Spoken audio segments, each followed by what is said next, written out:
Okay. So I always start with the drift. You put your arms up in front of you as if you're holding a tray, palms facing up, fingers wide open. Close your eyes, please. So there's no drift. You can open your eyes and put your arms close to you as if showing your muscle. Then I stabilize the joint that I'm testing, and then I ask him to, can you pull. Okay, so that's biceps. Can you push me away? Push, keep pushing. Good. Same thing here. Make a muscle, pull me towards you, pull. Good. Can you push me away? Push. So one of the kind of the tip is not to test triceps when you're completely in this position. So when I ask him to push, he can barely push against my hand. So that's, you can say that it's weak. So always give them some motion in that by that muscle and then try to resist it. And push. And as you're testing that muscle, your job is to keep encouraging, not just ask them to do it once and then leave it. So keep encouraging them so that they constantly put in enough effort. Right, can you put your arms to the side like this and push up against my hand? Okay, for deltoids. Alright, can you cock your wrists up and hold it there and don't let me push it down. So that's wrist extension, right? Wrist down, hold it there. Wrist flexion. Keep your muscles, keep your fingers wide open. So the way I test for finger, the hand muscles is for the dorsal and trochanter is not this way, because you're testing patient's FDI against your finger flexors. So I can always break them and I call them weak. There's a danger that you can create the weaknesses. The way I test this is, I test the strength is, I ask the patients to use their FDI against my FDI first dorsal and trochanter. So I ask them to push the finger that way against my finger. So I'm not able to break it, so that's a 5 out of 5. Same way with the ADM adductor distaminum, I ask them to push their little finger against mine. And then with the thumb is the motion of the thumb perpendicular to the palm of the plane. So the APP can push and lift your thumb like that way, this way, and hold it there. Okay.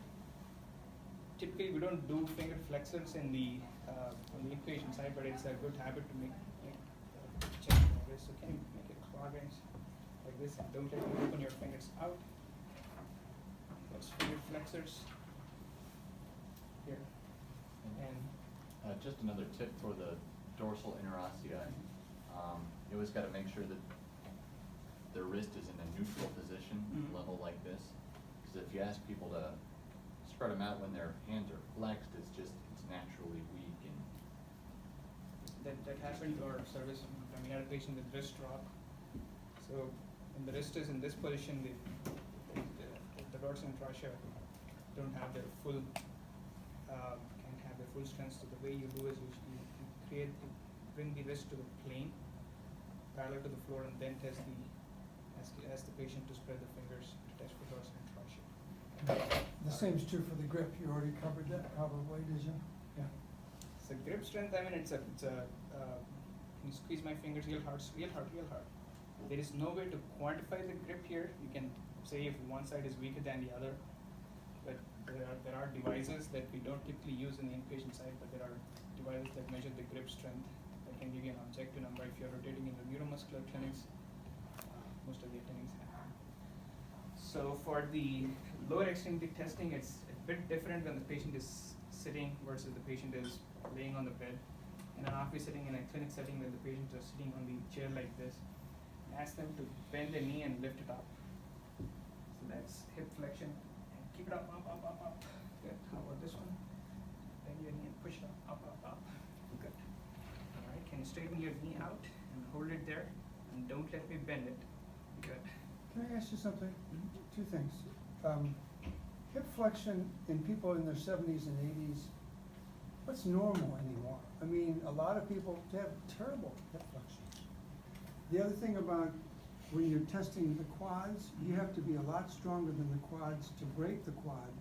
That's why if it's 90 degrees to start with, and there's nothing wrong with the knee, you get a better assessment of whether there's a minor weakness. Cause you'll never find, much of a weakness with a extended When you knee. lock the knee. Yeah, just my own, we're supposed to butt in, aren't we? Yeah. Okay. For the knee flexors, one kind of a cheating way that I do is I ask them to plant their feet firmly on the ground, or if they're sitting on a high chair, I ask them to make their heel press against the table or the chair that they're sitting, and I ask them not to lift it off that chair or not to let me move it. So that's one of the ways. When they're laying in the bed, I will be one way that I do it is I ask them to bend their knee and ask them not to let me lift their heel off the bed Mhm. and test their knee flexion. Right. For the ankle dorsiflexion and plantar flexion, can you cock your foot all the way up, and don't let me push it down. Good. Right. Push it down, push down, push on the gas, push harder. Good. And then make sure if there is a dorsiflexion weakness, sometimes people will check for the EHL, extensor hallucis longus weakness. So that's another test to do. If they have dorsiflexion weakness, make sure that you check for eversion as well, foot eversion. And lift the outer edge of the foot like this and don't let me turn it inward. Because that will let you know if this is a deep peroneal nerve or the tibialis anterior injury versus a common peroneal nerve injury. Alright. What else did I miss? Something else? All right, who else wants to? Adductors and adductors of the knee. Can you bring your knees together and don't let me separate them? And push your knees apart against my hand. Push. Let me give you a pointer that I found useful, because there are a lot of people with scars, recent scars and swelling on the knees from an operation, and they don't wanna give you an effort at all. So then I tell them, well then, don't let me move your joint. If you keep your knee the way it is, it won't hurt you, right? Because it's not bending. So I tell them why they have to give a good effort, and sometimes I can get a really good effort then.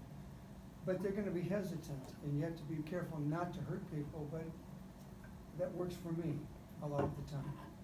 You know, so if they say, oh, it really hurts when I straighten my elbow, and they say, well then don't let me pull it that way.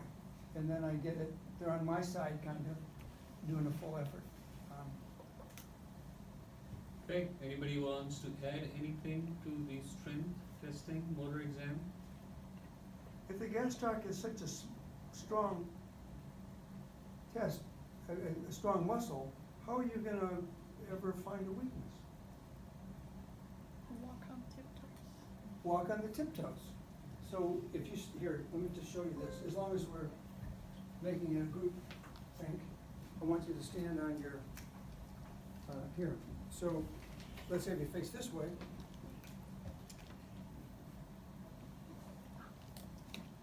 Lift up your right foot and keep that left foot up high as you can. You're gonna see how high up that heel is. Now do the other side. And get way up on this, and I'm not helping him. That's one way to tell. Another way is when you watch them walk, they may not push up very much on that side. Or if you want them to walk like this to test for dorsiflexors, and or when you just listen to them and they got a right dorsiflexor weakness from crossing their legs, they'll make a noise on one side and not the other. So there's all these subtle things. People walking down the hallway, you should probably be able to hear if there's anything wrong with one leg versus the other. And gait is an important part of strength testing too, as Neuro Exam, yeah. as part of gait, as I'm making them normal walk and I'm looking for the side stepping. And towards the end, I also make them walk on tiptoes and heel to kind of see how their strength is, and I make them squat down and get up. It gives them strength as well. And that's a good way to tell if somebody has normal arm swing, because if you have them walk with their toes up and their heels down, they're gonna have to help move their arms then. And that may be the only time you see a tremor at rest, is when you're having people walk. Why do we have patients make certain positions when we're doing strength testing? Why arms have to up or bicep to this way? We put the muscles under test in its best position to Right. exert the action. Exactly. So So it cannot be at a position of disadvantage where the weakness is being produced. It's to isolate a muscle so that other muscles aren't being used at the same time. And as Krishna was saying earlier, start of a movement for a muscle is its weakest position. So you either have it mid-movement or towards the end. So progressive is you can have them hold the knees straight. So How with- do we? With people, let's say, have rotator cuff injuries are major problems. So how do you test people with rotator cuff injuries? You put them with their elbows to the side, and there's no, so they're not gonna abduct their shoulders the first few degrees. And you have them do this so that you're not involving the rotator cuff at all, right? That's how you do it. So you run into a lot of people that for some reason don't want to give a good effort.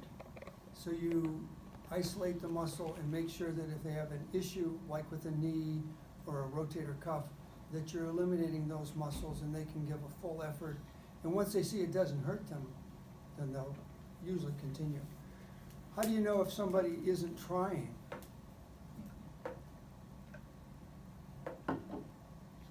Hand over the head.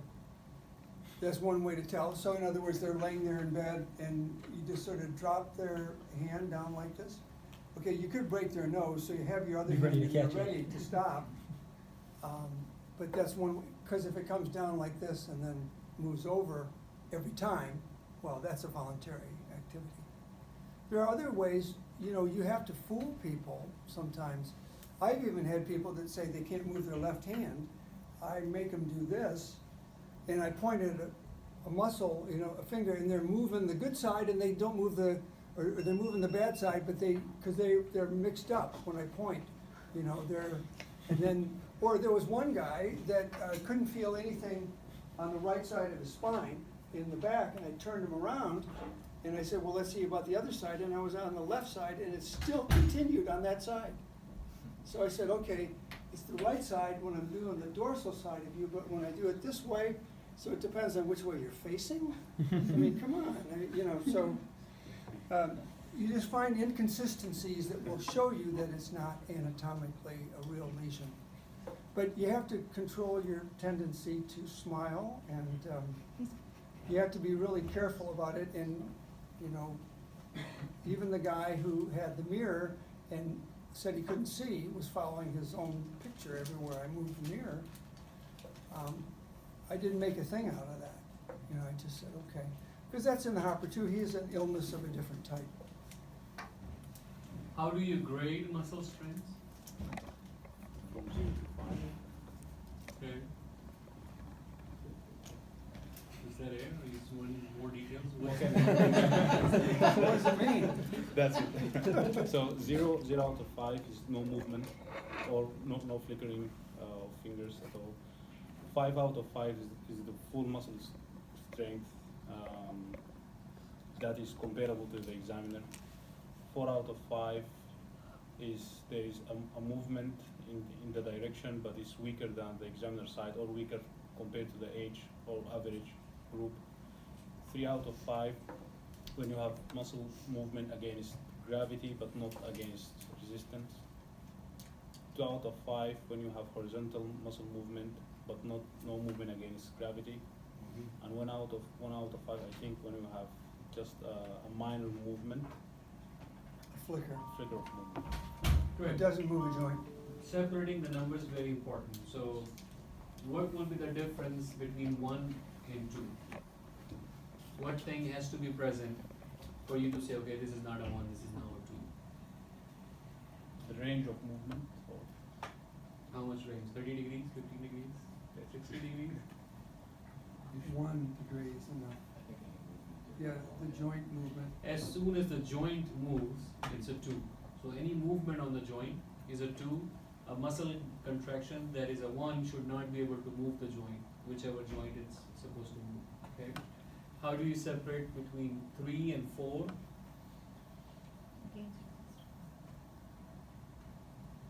How much?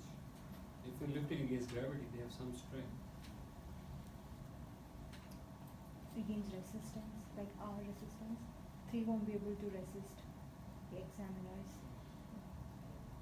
So in other words, 4 will also break, 4 is a movement that you can break the resistance, they cannot hold. And that's the biggest difference between 4 and 5. That in a true 5 movement, you should not be able to break the position. And if you're able to break the position, it's not a 5, it's a 4. Now 3 and 4 is a little more tricky. 3 is a movement that has no effort against a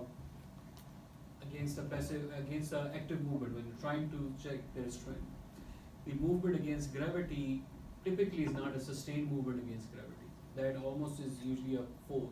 So if they can lift their hand up and hold it up, it's more likely gonna be a 4. A true 3, they can lift it up and then it just drops, and then they try to lift it up and it's just a partial or a weak movement against gravity.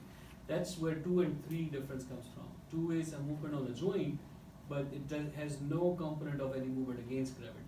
As soon as there is some component, usually not sustained, it becomes a 3, but it becomes a 4 when usually the movement against gravity is a sustained movement, and that means that they will resist you a little bit, but not too much. Some people, some neurologists use a further separation between the strengths, which makes it even more complicated. Some people have 5, 5 minus, 4 plus, then 4, then 4 minus, then 3 plus, then 3. So they add levels because once you see a lot of patients, you're seeing a difference visit to visit without change of, patient can deteriorate quite a bit before going from 4 to a 3. But what would you say those patients, that are changing every 3 months and they're still 4. So you look at the paper at the exam, they're still not same strength, but they're actually dropping. So that's more used in terms of comparison. If both sides are 4, but one side is stronger than the other, you may want to call one side 4 plus, another 4 minus. Or it may be visit to visit, that today you came in and yesterday he was a 4 and today he's a 4, but today he's a weaker 4 than yesterday. So then you can use 4 minus, which is representing a change, although they're staying within 4. But otherwise it has no absolute value. So in a snapshot, when I tell you patient is 4 minus, it means nothing, it's 4. But when you compare him on the other side or from his last day or last month, that's when the 4 plus and minuses starts giving a value. Okay, so just so that you don't get confused when you start seeing those in documentation. Okay, good. Anything else somebody wants to add to strength? There is one more very important component of strength testing. I wanted to mention something. There are some people that say, I can raise my arm, and what they're really doing is this.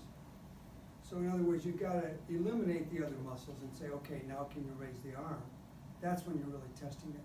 A lot of people will have workarounds, like somebody with hip disease or gluteus medius weakness. They go like this to get their arm up, or to get their leg, the foot off the ground to try to move forward.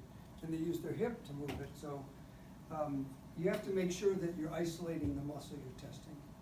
The other thing about the pluses and the minuses, to me, a 4 minus is just a little bit weaker than 4.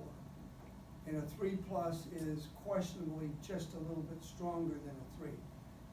So everybody's, as long as you're internally consistent and you know what you're talking about, but it's one person's, Arnold Schwarzenegger, probably everybody's at 3 or 4.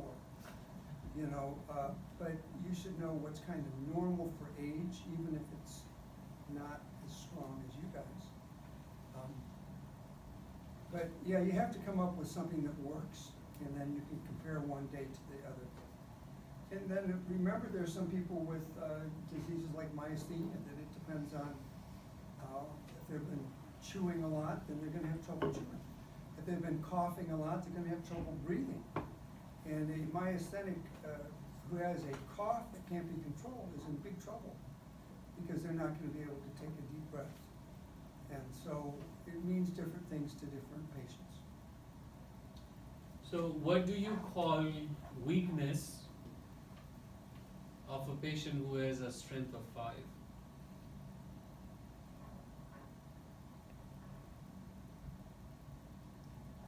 Five minus. No, strength is 5.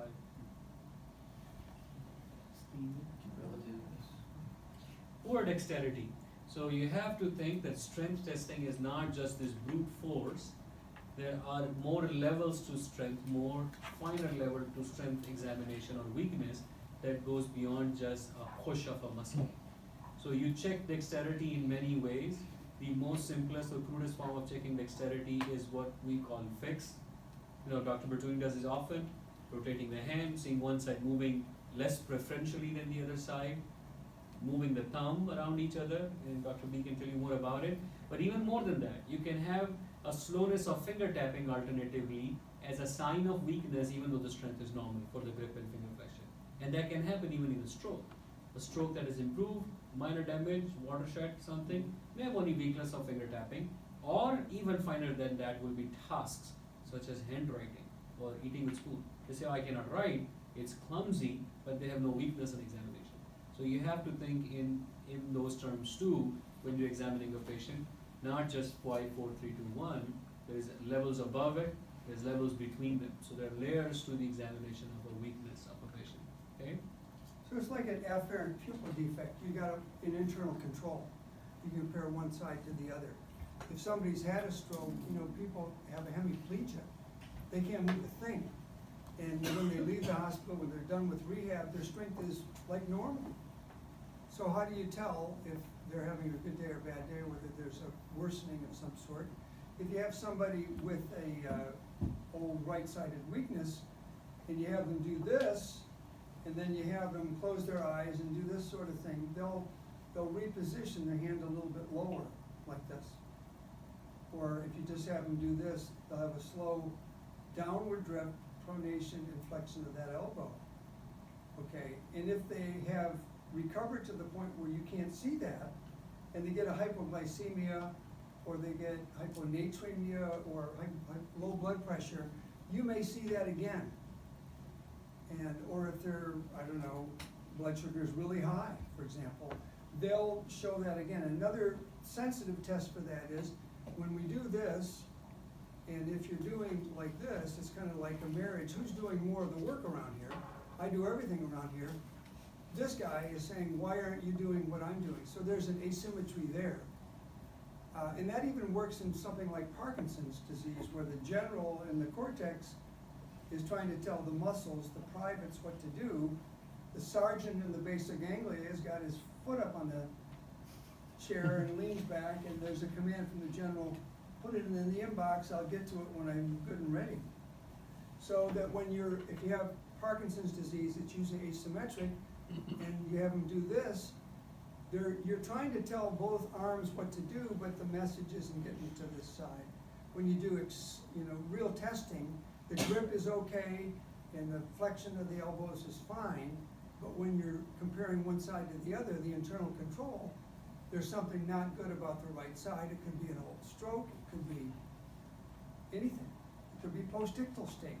So when somebody just has a seizure and you're called to the room and it's just over with, that's okay.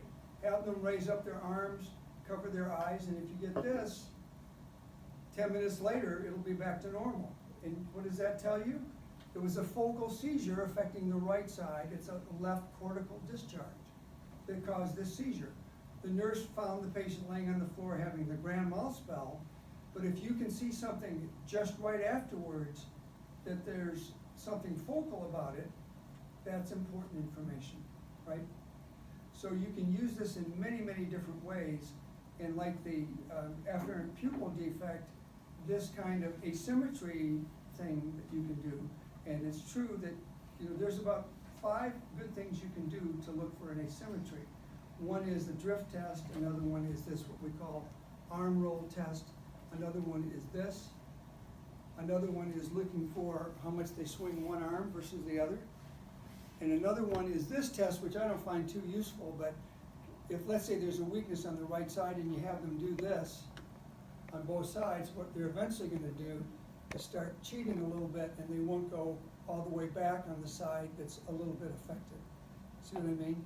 But those kind of things can tell you whether there's something focal, and some of these focal things come and go, like post-ictally, and they'll come and go. I've been impressed with people post-ictal, or let's say now they have hypotension, or something else is out of whack for no good reason, or they've got liver, lung, kidney disease and they have flaps. Sometimes flaps are on one side only, contralateral to cortical or cerebral lesions. So flaps are something always important to look for, even in patients that you might not suspect it. So, What's the name of the mechanism that underlies reacting up of stroke symptoms during stressful situation? Recrudescence. there's somebody's name? It's a mechanism that was written or explained in the Robbins book of pathology. Who has read Robbins here? So not the medium one, the full Robbins. The thick guy that. I have it. It's called pathoclysis. C-L-Y-S-I-S. Pathoclysis. It's the cell which is performing functional normally but has no reserve, and as soon as blood supply, oxygen supply drops to that cell, it starts behaving abnormally. It has no reserve to handle any sort of delay in oxygen or energy supply. What's that called again? Pathoclysis. Okay. Alright, Dr. B, you wanna take up and finish the Yeah, yeah, presentation? I You have wanna go another through- yeah, 30 yes, minutes go- before you have your patient. Yeah, I got some, okay, yeah, then, oh, wait, back. No, back, no, forward, more, what, say back up, okay. There. So, motor exam, we just think power, but tone is important too. And what is tone? How do you define tone? I mean, you say, oh, this muscle feels like it's got good tone. It's resistance to passive movement. That's what we mean by it as neurologists. So in other words, if I go like this, I get no opposition. And if you can go slow and get no opposition, but if you go fast, you get a catch. What's that? Spasticity, by definition, rate dependent. And if somebody has, let's say, Parkinson's disease, they're gonna fight you whether you're going fast or slow. And they're fighting themselves because when I do this and use my triceps, I'm telling my biceps to chill out. But if you have rigidity, you're fighting your biceps muscle as you're doing it. So the good news about Parkinson's is it's like isometric, so you're gonna get stronger. But, and tremor is exercise you don't have to think about, but that's pretty weak. So basic flaccid means it's a little too much this way, and people with, let's say, Huntington's chorea are really very, very loose. Some people, you know, how do you know what's too loose? Well, one side versus the other is a good test, but, you know, is it okay to have no reflexes? Yeah. Is it okay to have hyperreflexes? Yeah, as long as it's on both sides. I've actually had clonus while picking cherries in a tree too long, and my knee was bouncing. Okay, and I'm normal, so a hyper. Bulk is another good thing to look for. You can just look at it, and you can see a difference. Guillermo Villas, or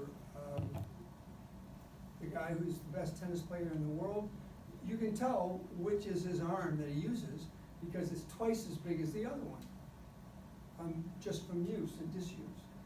The gait is a really good way to just watch somebody walk, because there's asymmetries all over the place. You can hear a foot slap if there's a weakness in dorsiflexion. You can hear, you know, sometimes you guys ought to take a roll and say, okay, what disease am I walking down the, you know, you're trying to figure out how you tell. Coordination, rapid movements, finger following finger. There's also ways of abnormal movements. You know, can you just sit there, or do you have to move all the time, or do you have a twitch? You know, we can go into it, but we're not. Okay, next. There are dermatomes, there are myotomes, there are, by the way, guys, sclerotomes. If you want to one-up the orthopedic surgeon guys, there are levels in the nervous system that, if you look up sclerotomes, S-C-L-E-R-O tomes, you can see that parts of the femur bone, if you have a pain, let's say from a cancer in the upper part of the femur, there may be a lumbar or a, you know, it depends. If you have an abnormality in one let's say, nerve root, it has many different results. There's weakness, there's pain, there's lack of sensation. What else? Coordination, there's all sorts of things. So here's a way to look at the myotomes.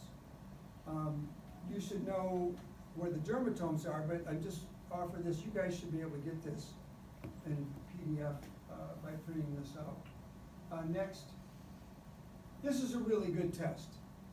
This guy was told by his lawyer that I'm weak on the left side. You know, left side, the non-dominant side, is usually the side people prefer. The word for left in Latin is what? Another word? A left-handed guy is sinister.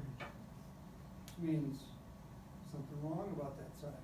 So if you have a shield in your left hand and a sword in this hand, or whatever, and you're fighting like the Romans and the Greeks and the Persians used to, if the guy is left-handed, guess what? It's now not fair, because his shield isn't where you're hitting. So it's really hard to deal with that sort of person.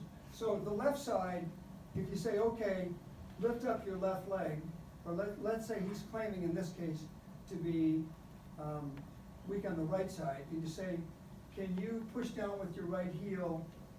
No, he's not going to push down his right heel because he's weak on that side, right? So you put your hand under there and see if you can push down, and you can't. Say, okay, well then lift up your left leg, put your left foot up off the bed. They push down with their right heel first when they do that. And so you can say, oh, okay, we're able to do that, so the left side's okay, but you know they can extend their right hip, the one that they say is weak. You understand what you're fooling them. They don't know that you're doing that, but you are. So that's another way to tell, yeah, the guy can move his right side.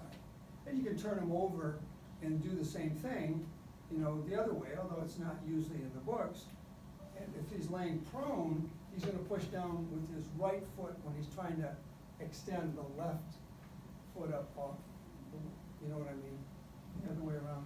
So this is one sneaky way of telling somebody can move one side without, there's other ways. I've even tried this. I've tried so many ways of doing it. Sometimes you have people look in a mirror and you get them to do the wrong thing. Next. So the subtle hemiparesis, I talked about this already. The drift, okay. The sensory exam shouldn't take you very long. Do we want to spend much time on this? No, we don't at this time of the day. I'm going to ask you to come over here. You don't have stockings on, do you? No. Okay, so this will be easy. I'll tell you how I do an exam, which I think is, and I found a guy today that has had Parkinson's probably for 20 years. And now he's saying, I got balance problems. The wife's really worried. She's a nurse. So why don't you have a seat and take off your shoes and put your feet on your shoes. This is, that's fine. So this is how I do it. And I sort of, maybe you guys have seen this before, but just relax, close your eyes. Which is colder, 1 or 2? 2.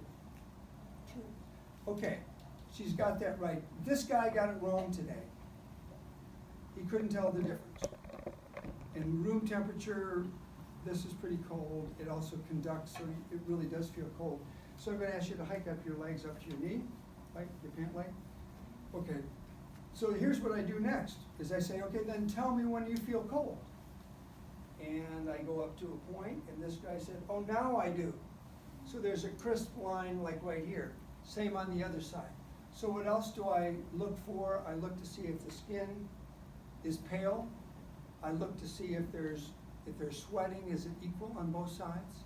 Because there's autonomic function, that's another function of the nerve root, right? And then hair distribution, of course, ladies for some reason don't like the way their feet look in general, but they're just fine, okay? So then I do the same thing. Then I do this, close your eyes. What do you feel now? Am I touching you or do you feel something else? Vibration. Okay. They should say I feel vibration. This guy, he said, well, you're pushing on me and that's my sore toe. And I come up here, he says, oh, that's vibrating. That's not okay. So this guy had both a loss of cold perception and vibration, and he's having trouble with his balance. Why should that cause trouble with his balance? Posterior column, yes, so that he's gotta have an EMG, he's gotta have a workup to see if his hemoglobin A1C, thyroid functions, all the usual suspects. SPEP and immunoelectrophoresis, all those things. And if you wanna know more about it, ask Dr. Ty. He's got like a 4-page thing that he does, blood testing. And so put your hands like this. So it would go something like this. Is this warm or cold? What would you say? Cool. Is it cold here? Okay, and I would throw in a ringer every now and then. Is it cold there? Yeah. I usually don't do all 3 divisions. That's fine. And then I do the same thing with vibration. Okay, and I don't do vibration on the head. That's not usually necessary. And then close your eyes. Where am I touching you? One side or both? Left. Then I'm kind of done, right? I got light touch, I got cold and pain. I don't like pain, I use cold and temperature. Turn your hands over. See if you can close your eyes.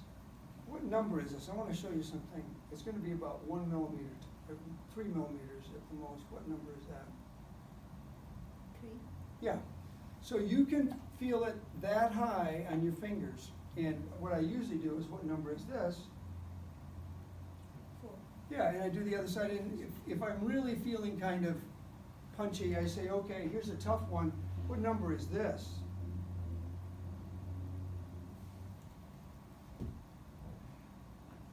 It's a Greek number. Should I do it again?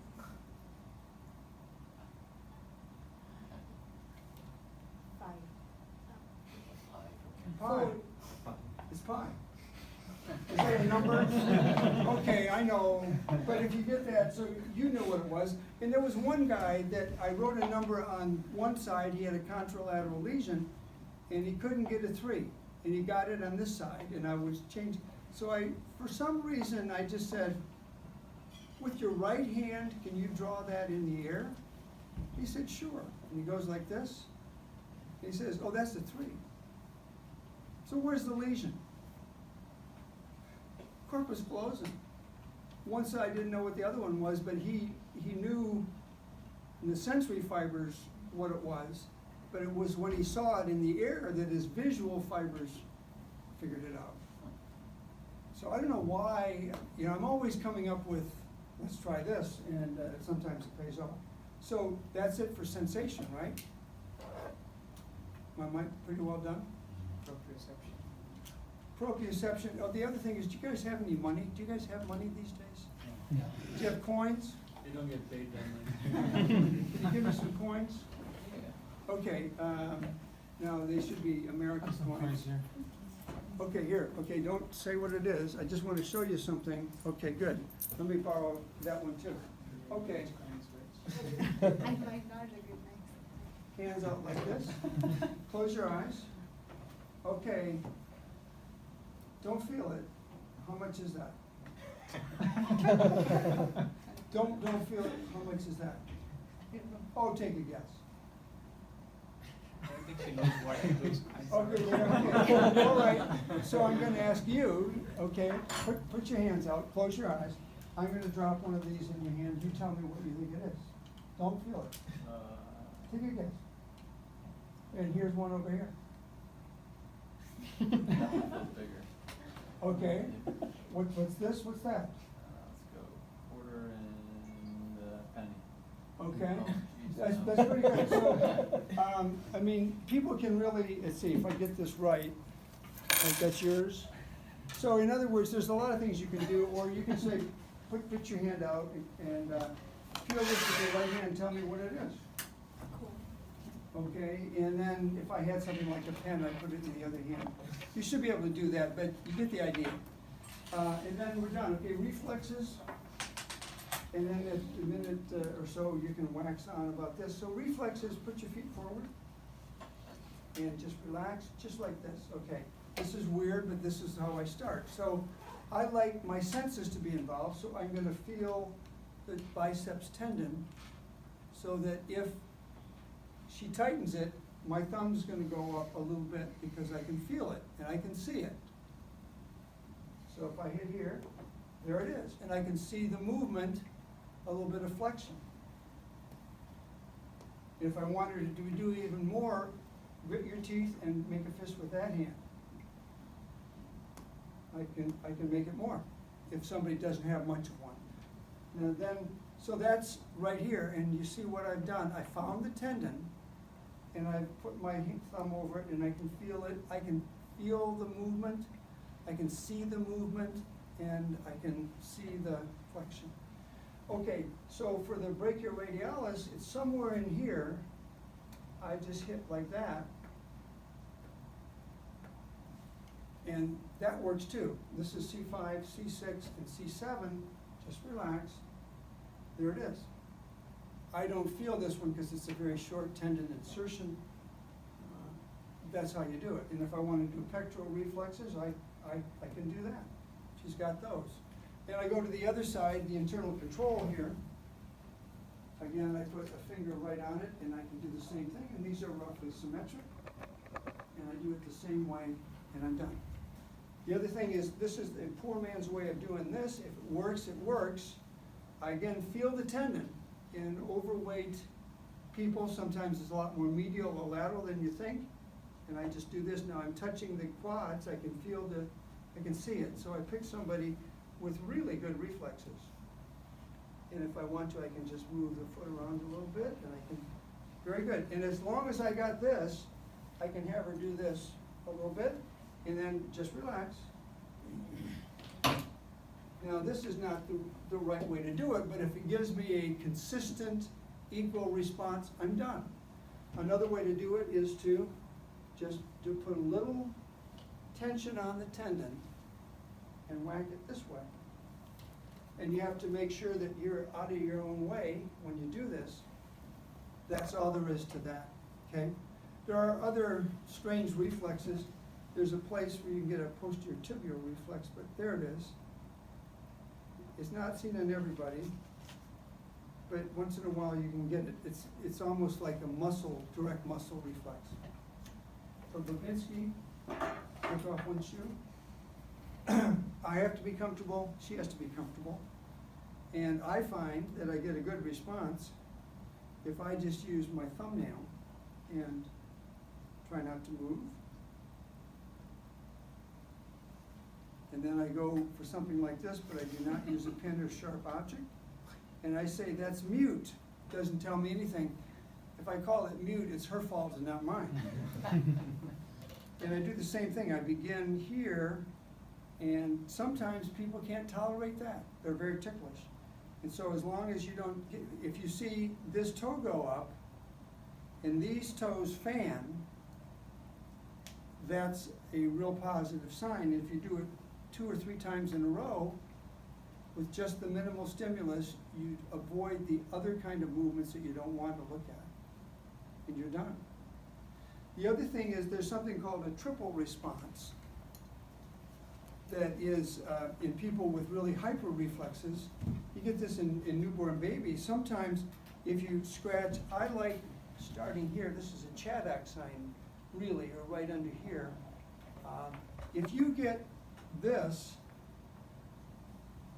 the tensor fasciolata muscle is actually the first muscle that tightens up if you have a really exaggerated response. A really like 4 or 5 plus Babinski sign is the foot coming up, the hip, the knee, the ankle are all flexed. And it may take a while for it to go back down. So this is people who have spasticity, long-standing upper motor neuron lesions, but they may actually have a triple response. And sometimes you think they're withdrawing, and then I ask, are you doing that on purpose? And they say, no, it just does it by itself. And these are people that will, while laying in bed, will occasionally have a little twitch of that side. People with bad MS or bad upper motor neuron lesions may have that spontaneously. Any questions? Any tips you want to give with this? There's all sorts of variations, but you have to find your own way, in most people, and what do you do to augment it? If we don't have very active reflexes, there's a Gendrasic maneuver. Just think, why don't one of you guys write this up, and you could have a Danny maneuver or something? You know, where maybe if you do this and tap one foot and something happens, you have your own sign. That's what they used to do in Babinski. There was a Chaddock sign, there was a Lasag sign, everybody else had to have their own sign, city limit sign. Any other questions? So the thing to do is practice, practice, practice, get really good at this. So you're confident in, if you get something, so when you write something down on your report or dictate, whatever you do, you should put down things that you're definite about, things that you're sure are absent. And then there's this in-between gray zone of uncertain. For the uncertain stuff, ask Dr. Bhatti, ask another resident, what do you think about